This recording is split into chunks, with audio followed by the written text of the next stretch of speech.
Good evening and welcome to Crossroads. 22 years ago today was the day of tragedy. 2,977 people were killed. 3,000 children were left without parents. Some of the best people in the nation, first responders, lost their lives trying to save the lives of others. And in the wars that followed, America lost some of its finest young men and women. But something else happened on 9/11. Americans were forced to surrender some of their basic rights. Facing the threat of terror attacks and amid the 2001 anthrax attacks, President George Bush passed the USA PATRIOT Act, also known as the Uniting and Strengthening America by Providing Appropriate Tools Required to Intercept and Obstruct Terrorism Act of 2001. Now, under that act, the war on terror became not just a foreign war, but also a domestic one. And in order to do this, the government was given powers to violate the rights of citizens in ways that were not possible before. This included, for example, new government powers to conduct domestic surveillance, to launch investigations, to bypass due process. And while we can debate over whether it was justified or necessary, America did the very thing that President Eisenhower warned against in his farewell address on January 17, 1961. Eisenhower said that if government overreach was not addressed, it could one day undermine the basic freedoms of this country. In the councils of government, we must guard against the acquisition of unwarranted influence, whether sought or unsought, by the military-industrial complex. The potential for the disastrous rise of misplaced power exists and will persist. We must never let the weight of this combination endanger our liberties or democratic processes. We should take nothing for granted. Now, it wasn't just Eisenhower either. President John F. Kennedy also talked about this during a speech before the American Newspaper Publishers Association, and that was on April 27, 1961. We decided long ago that the dangers of excessive and unwarranted concealment of pertinent facts far outweighed the dangers which are cited to justify it. And there is very grave danger that an announced need for increased security will be seized upon by those anxious to expand its meaning to the very limits of official censorship and concealment. What a significant statement, that we should be cautious that our own want for security could be seized upon by people hungry for power, that we could unknowingly sacrifice our freedoms for security. Eisenhower was warning that we allowed the expansion of domestic security to override basic freedoms of what would happen. We opened the door to what would be the first of many cases of this, whereas JFK warned our want for security, more of it, would be seized upon by those anxious to expand their powers. We've now watched the domestic terror label expand. We now see evangelical Christians getting labeled as being terrorists. The MAGA Republicans getting labeled. We've watched the use of emergencies, the COVID-19 pandemic and otherwise, get used to lock Americans in their homes, to mandate face masks, vaccines, to censor news stories that question the efficacy of the official claims, even to change the rules of presidential elections with things like universal mail-in ballots.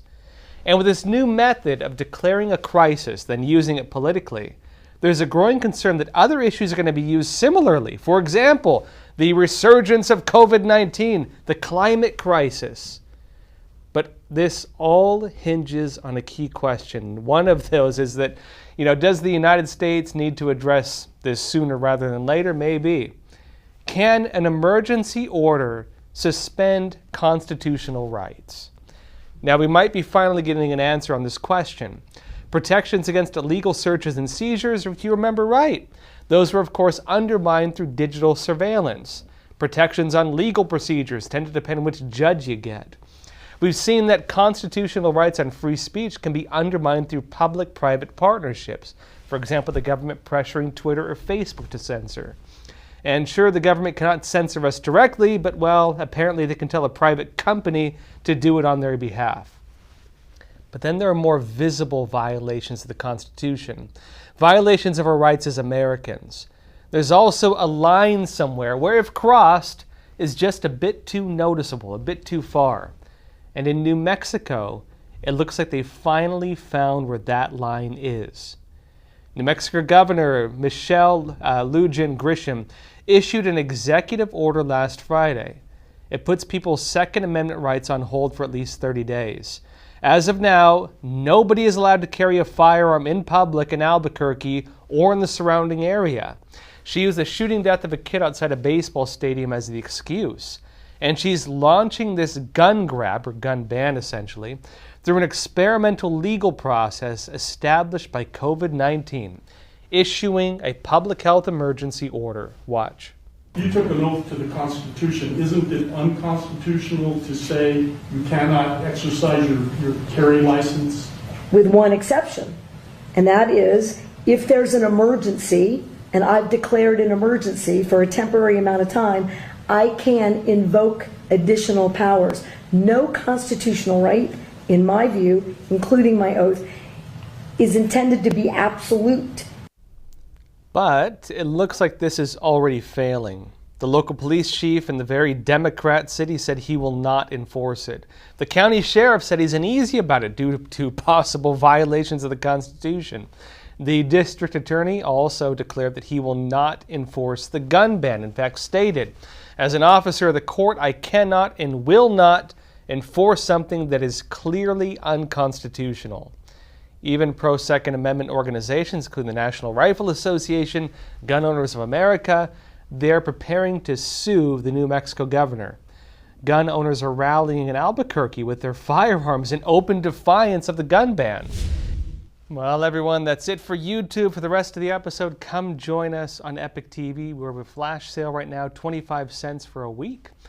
We have great content coming up. We'll be talking with someone from Gun Owners of America about some of their challenges to the allegedly unconstitutional things being done to our gun rights. We'll also be talking with Dr. Robert Malone about the new Eris variant of COVID-19 and the new vaccine they're rolling out for it and some of the different concerns with that, let's say. Can't say too much because we're on YouTube.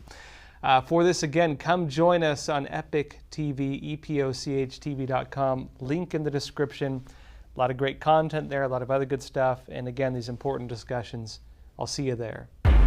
People from 160 countries illegally cross the U.S.-Mexico border and give themselves up to Border Patrol. But what about the ones who evade Border Patrol? These are known as the gotaways.